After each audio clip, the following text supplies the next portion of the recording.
Hey there, it's your boy Foxy, back for more relationship stories. Am I wrong for not trying to convince my parents to treat all their grandchildren equally? I, 47 male, got divorced from my first wife when I was 29. We had 2 kids and my folks loved them more than anything. But my ex-wife wasn't happy with the lifestyle that I could provide. I wasn't making a lot of money, but we weren't in debt or anything. We had good cars, and we had just put a down payment on our first home that we would own. Meanwhile, her boss was rich. He was 47 and he could provide luxuries that were out of my reach, and she left me for him. I still had to pay child support, but I guess I was lucky that I didn't pay spousal support. I had to work and I couldn't get custody. I got visitation, but my ex made it hard. The kids were young, and she manipulated them. If I had planned to take them to a local resort for our summer vacation, she would take them to Disneyland the week before. So I would always come up short. Eventually, the kids refused to spend time with me. It went to court, and I basically had to accept that I couldn't force them to see me and my parents. I met my second wife, 33, at the dog park when I was 37 and she was 24. She had a son who was about the age my son was the last time my parents got to see him. My parents accepted him right away. He loves them, and my wife is like a daughter to them. It is what I always wanted for a life. We have 2 more kids now, and my stepson is about to graduate next year. So a few years ago, my dad sold his company. He is an engineer and he had some patents that ended up being worth a fair bit of money. He paid off my house. He also made educational funds for my 3 kids. He figured the older ones were done school and hadn't bothered to visit them in years, so they didn't need anything from him. Turns out that was wrong. My ex-wife married a scam artist. He was rich, but he wasn't rich enough for the lifestyle she wanted, so he stole from his clients. And then he went to jail. My oldest kids are in a lot of debt, while my ex is living with her parents. She recently tried to tell me that my parents needed to be fair with all their grandchildren. I told her it was their money to spend on the people they loved and who loved them back. She said that we were punishing her kids for her mistakes. I said that both of our kids were adults and hadn't made any effort to see me nor my parents in over a decade. She said I'm being a bad person for not convincing my parents to help her kids. Now for the top comments. Not wrong. It's not your money. And your ex and the kids made their choices. This is like getting angry at a will. It's not supposed to be fair. Not wrong, and I love it when karma hits. I am a big fan of karma too. But here, OPS children were manipulated by their mom.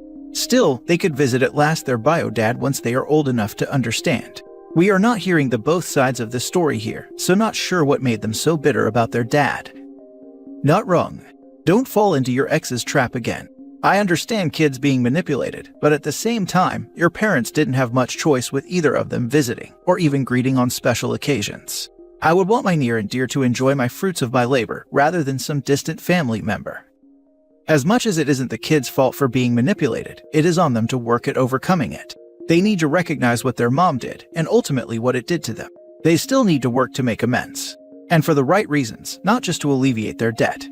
I grew up being manipulated, as well as being the victim of manipulation. I understand the struggle of having to take responsibility for something I didn't create.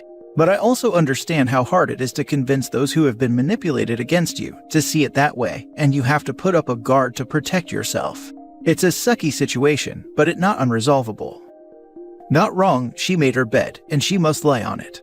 Kids are adults now, they could have made an effort to know you and your family, they didn't. She's only reaching out because money bags was money rags, and she realizes what she could have had and hoping to still cash in. It has nothing to do with you and your family, but about how she can cash in. Next story. Am I wrong for not supporting my ex? Ex broke up with a decade ago, 3 months before our child was born. Said I wasn't fit to be a father due to an opioid addiction. I'd been in a wreck that caused severe spinal damage and pain, and formed a habit that I'll admit took me a lot longer to kick than I'm proud of.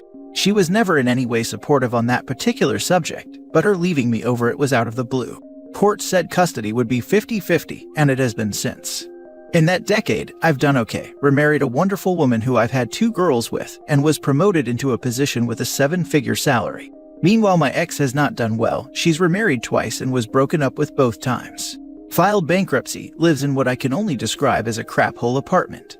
I make sure my son is well taken care of, my wife, girls, and I spend every moment we're legally entitled to spend with him, and we offer to include him in quite literally everything, which his mother frequently declines when it's on her time. My son and ex both know as well that if he needs anything he can call and ask. I've sent food, clothing, and so on frequently, and several times put them both up in a hotel because their apartment was being fumigated or something. But both my parents, my ex's parents, my sister, and of course my ex, feel I should be financially supporting my ex. Their reasoning is that my son stays with her half the time, she's the mother of my son, and during those times he's with her. They're both living in squalor, and my son gets upset every time he has to go to his mother, who he started saying he hates as of late. When she tells him she won't feed him because it's expensive and to call me because I have money, it's no small wonder. So far as I'm aware, she can afford to feed him. She's working 2 jobs, but she'd rather I pay his expenses so she can afford expensive shoes, in addition to the minimum payment on her maxed out credit cards. I've tried to get sole custody. The courts made it clear that short of her murdering several people, that's not happening. I've held my ground thus far, as I feel I've no responsibility for her, and I've no desire to support her using my son against me for her own financial gain, which is exactly what she's doing. My wife says she sees both sides. So, am I wrong for not financially supporting my ex because it affects my son? Not wrong. She wants 50-50, then it is on her to take care of him for her 50. You are not responsible for her. I am sorry you were unable to get full custody. Is there any way to give your son a card he can use to buy food when at his mom's if she doesn't feed him? He's only 11, so no one will take a card from him. Right now, he'll text me or my wife and I'll Amazon overnight, DoorDash, or whatever he needs. We tried cash, but his mother would take it all. Not wrong, but if you're making over $1 million a year, you must be smart enough to figure out how to protect your son. Call CPS or similar if it's truly squalor. Pay for a lawyer, do something besides complaining about it on Reddit. Act. I've tried. The court told me that if I tried again without proof of gross neglect, they'd consider me to be harassing her. It's been extremely frustrating, and I don't see that the courts are being at all reasonable. As I'd said, it seems nothing short of her murdering several people is going to make a difference. My attorneys tell me it's just how it is in this state. Your son needs to be telling his teachers that his mother is refusing to feed him and he has to text you or go hungry. They are obliged to report it. Also get some therapy happening for your son. This will also count in your favor. It would be incredibly dangerous for OP to tell his son to mention this to teachers because of the court's prior warning. They'd likely see it as parental alienation. Save proof of everything she says and does that is neglectful of your children. Text messages, emails, etc., where she is saying anything like that. Hire a good attorney and bring her back to court again. You can even report to your son's school if his mother is neglecting or mistreating him. They are obligated to report it. You clearly provide for your child and are a good parent. You can prove to the courts that she is unfit if you have sufficient documentation. You need to speak to an attorney. Reddit is not the place for this, but you are not wrong for not wanting to financially support her. It's only your job to financially support your kid. Next story. Am I wrong for telling my mom to shut the heck up about karma? My mom was cheated on by my dad, and the lady my dad cheated with got pregnant and my dad decided to leave my mom for her. Their kid is now 17 male. I'm gonna call him Luke. My mom does not like Luke or my dad, or Luke's mom. I'm not close to any of them either. I despise my stepmother, and I hated my dad for a long time too, but our relationship has improved. I barely have a relationship with Luke, but that's improving too. One thing my mom believes in is karma, or at least her definition of it. Ever since the day she found out my dad cheated, she's been telling me about how karma will get him and the other woman back disguised as Luke. Something happened to Luke a couple years ago. My mom called it karma. This was disgusting to me because while I usually just let my mom say whatever because she's been through a lot, I draw the line at her calling my half-brother's trauma karma. Instead of just minding her own business, my mom told everyone and their moms about how this was karma getting them back. We had a massive fight about it and didn't talk for months, but she eventually apologized. I've been spending some time with Luke because my dad said he's been feeling a bit down since he broke up with his girlfriend, and I wanted to catch up. My mom doesn't like it but keeps her mouth shut. Anyways, I was staying the night at my mom's house for reasons and was FaceTiming my husband in my room. I told him how Luke's actually a really fun kid to be around, and that I'm very glad he's been able to rise above everything that's happened to him. I then said, he's been through a lot. The second I said that, I heard a sound outside my door, hung up, then found my mom listening. I asked her what the heck she was doing, and she immediately said, "You shouldn't care this much. Hate to say it, but this is just karma at work. I doubt this is the last struggle he'll have to deal with. Karma's unforgiving like that." I was honestly mostly really disappointed. I ended up yelling though, and told her to shut up about her stupid freaking karma and move on. It's been 17 years, and she sounds insane. My mom was all like, "How could you say that?" You know what I've had to deal with. Are you betraying me too? I just rolled my eyes at her and walked into my room. She began to yell at me through the door saying I broke her heart and how I'm being incredibly cruel, etc. She didn't talk to me the next morning and looked as if she cried all night. My older sister says that I should apologize and that I should be kinder, but I don't know. Am I wrong here? Edit. I'm a 30-year-old female. My dad and mom are both the same age and 50 plus. My dad married his affair partner who is also 50 plus and had my brother who is 17 years old. Now for the top comments. Not wrong. If anything, wouldn't the karma be against your dad and stepmom who cheated? What did Luke do other than be born? I'm sure you're sorry for your mother and it's your dad's fault for cheating, but maybe you should urge her to get therapy or something. I asked my mom the same question and she said that Luke is their karma. I don't really get it, but apparently she believes that when a person cheats and has an affair child, then that child will be very difficult for the parents as karma for cheating or something like that.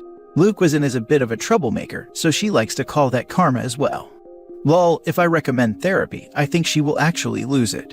My older sister tried, but my mom was firmly against it. Not wrong. The level of vitriol your mother has for your half-brother is alarming. He had nothing to do with your father's decision to cheat, and celebrating his misfortunes as karma is not acceptable. I think it's important to the story that OP isn't just being nice to dad's affair partner's unrelated kid because he's been through a hard time. He is their flesh and blood sibling, regardless of how he was conceived. And yes, mom is harboring an irrational amount of vitriol for her child's sibling and being very callous to her own child in the process. If OP's mother keeps doing what she does, karma is probably coming for her too. Last story. Am I wrong for not giving my stepdaughter a trust fund? I, 39 female, come from a very wealthy family. I never had to struggle for anything because my mom or dad would always give it to me. I can say that I grew up spoiled, but I grew out of that phase once I had my twins.